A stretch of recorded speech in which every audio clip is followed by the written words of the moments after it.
June is Icons Month at IGN, where we're profiling iconic video game industry figures, characters, series, and themes.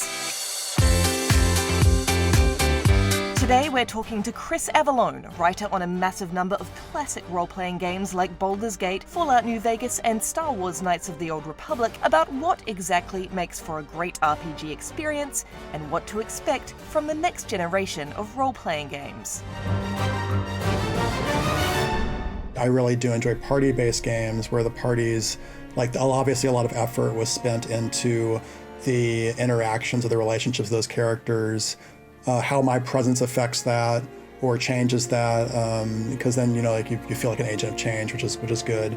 Generally, you also want to include some sort of progression system, and not just systemically, but also narratively, and also tied in exploration too. Where obviously you want the player to change over time. You want the companions to change over time, as well as just the systemic way of hey, my stats are increasing, my levels are increasing, some sense of getting better in some sense, or improving your relationship with the world. It doesn't always necessarily have to be combat in an RPG, as long as there's some sort of challenge mechanic that you're dealing with in the gameplay loop, or some sort of conflict, whether, it's a quote-unquote dialogue combat system or whatever it happens to be. As long as that's present as a challenge to the player, that can take the place of more raw combat elements.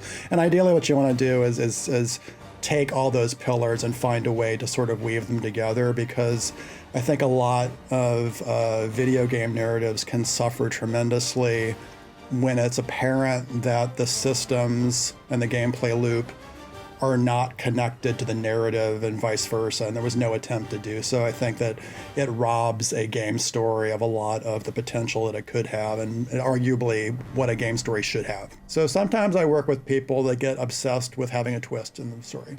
They're just where's the twist? Where do we surprise the player? Oh my God. And I'm I'm sick of twists. If you have to force a twist, just don't do it.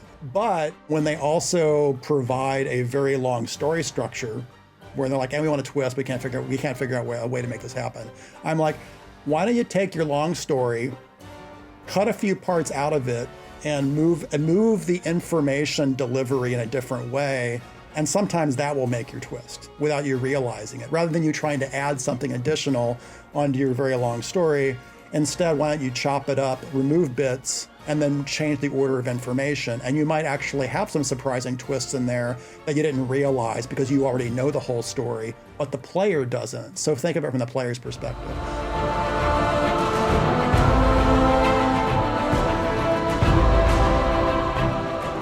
Working within another franchise suddenly will open your mind to new ways of implementing the classic RPG pillars. Working on a Fallout RPG versus Baldur's Gate suddenly suggests different, or Planescape suddenly suggests different mechanics or trappings for those classic RPG pillars. And so working on that range of stuff, I think ended up being a really good learning experience for here's what each unique franchise brings to these mechanics.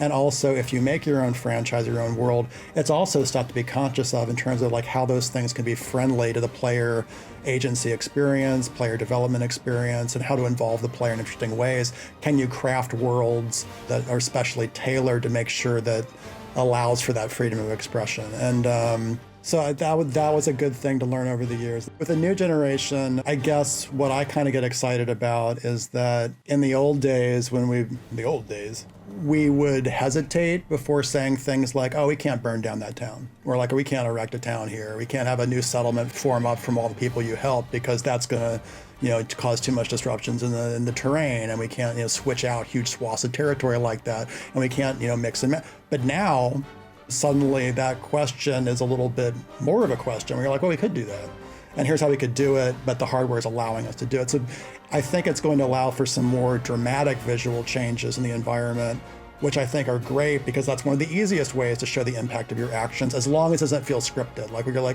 oh, I know that happened only because I did this, and there was another way to do it that wouldn't have caused this, but I'm seeing the effects in the world. And I think the new generation of hardware will allow us more opportunities like that, and I'm kind of excited about that.